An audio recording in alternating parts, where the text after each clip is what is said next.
The first story I'm going to read is called Cash to a Killing. It's the one thing that I did get into Esquire. It was written on a napkin because the new fiction editor at the time sent out a request for writers to write stories on an Esquire napkin and send them back in, and for no money. So I was like, sure. So I did, and this is the story that I that I wrote on there.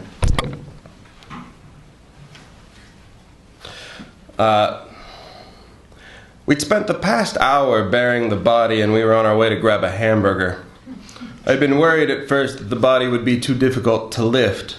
I'd only had Roger with me, and he'd never done this sort of thing before. Usually I've got two guys, big guys, for the heavy lifting. I'm not a big guy, and Roger is not a big guy either. And I've heard that dead weight is really heavy. When Roger moved then to the midsection of the body, wrapped his arms around the guy's waist, I told him, no way, man, you've got to pick him up from one of the ends, head end or foot end, not the middle. But Roger's always been good at ignoring whatever he doesn't want to hear. And so when he continued with his flawed plan, straddling the body or wrapping his arms around the waist before changing his mind and grabbing the guy by his belt loops, then bending his knees, he had a bad back from when he worked in an ice cream shop, and heaved. I expected him to topple forward, maybe land inappropriately but humorously on top of the guy, in a lover's embrace, you might say. Or at least flip over and land flat on his back on the ground, but either Roger had been working out and was much stronger than he looked, or dead weight. Dead bodies are a lot lighter than everybody says they are. Because Roger pulled the guy right between his legs and flipped him up over his shoulder before turning to me and asking, so where are we going to put this guy?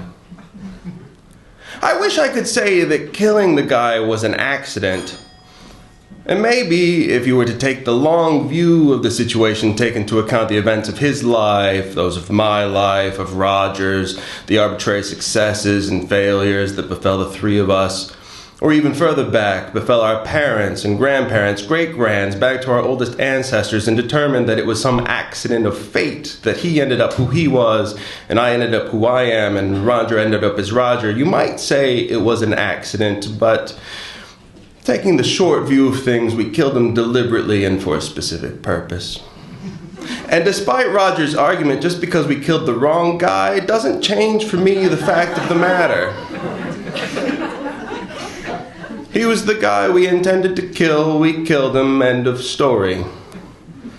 What pissed me off more than the wasted time, staking him out, waiting and hiding, killing the guy, then burying him, was the fact that now I'd not only killed the wrong guy, but I still had to kill the right guy, as well as the guy who gave me the bogus information about the guy I just killed. That's 3 guys, when I'd only planned on 1. At most 2, depending on how I decided to handle Roger after all was said and done. Effectively tripling my work, which was all I could think about as we walked back to the van, that and how hungry I was, which was why I suggested we grab a burger, maybe a soft serve too, on the way back home. It was about the time that Roger pulled into the Whataburger that he realized he'd dropped his wallet. Uh-oh, he said. Uh-oh, what? I said. No wallet, he said. Don't sweat it, I said, I'll cover you. No, he said. That's not what I mean.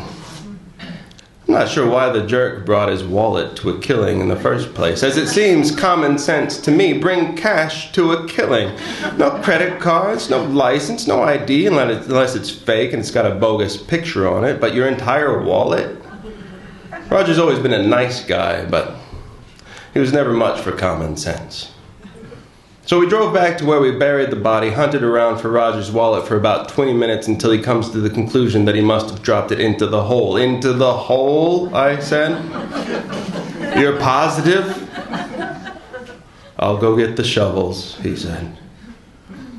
After another hour of slow digging, slow because we didn't want to accidentally dig up and throw back Roger's wallet with the dirt and muck, we hit the body, only for me to then realize that it was the wrong body, entirely the wrong body, at which point, so we didn't keep digging pointlessly and so Roger wouldn't hop into the hole himself, I said, this ain't him.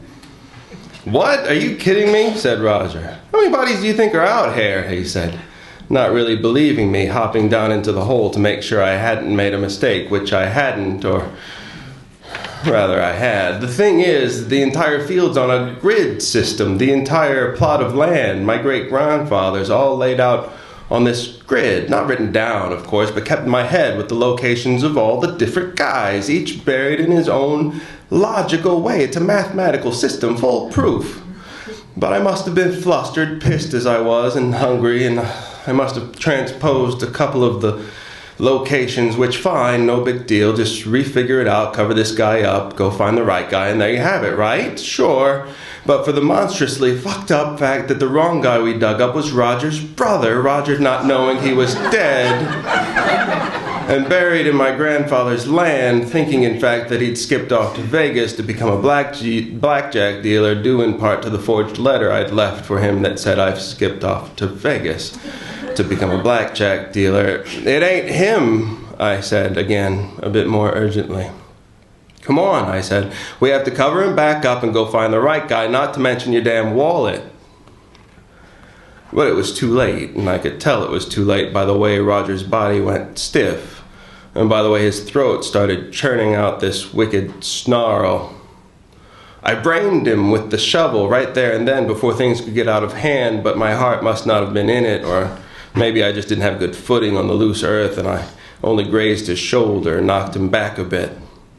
Then he just about jumped straight out of the hole and came rushing at me, and I'm ashamed to admit it, but I started babbling on about how it was an accident, a mistake. But I knew I was lying, and what was worse, so did Roger. Though I liked to comfort myself with the thought that he probably didn't even hear me. I'd heard that if you hit a man in the nose hard enough, you can kill him instantly, and so I tried that first off, because I liked Roger and didn't want him to suffer. I'll tell you now that it doesn't work. Or I wasn't doing it right, but as fast as he was coming and as much as my hand hurt afterward, I figured I hit him damn hard enough. But he hardly flinched, mad as he was, and knocked me flat on my back, lunging right after me, as if to jump on top of me, maybe gouge my eyes out or strangle me, but I rolled out of the way, figuring Roger, in his anger, had forgotten the gun in his jacket, and figuring, too, that trying to strangle the life out of me would be his next logical move. And when he landed on his face in the dirt, I scrambled to my feet and grabbed the shovel and hit him good this time.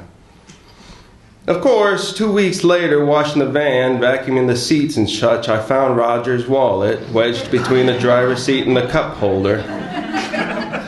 All I can say is goddamn jerk, goddamn asshole. That's the end of that story.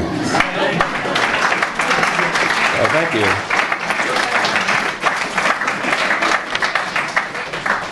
I'm glad that you so willingly applaud psychopathery.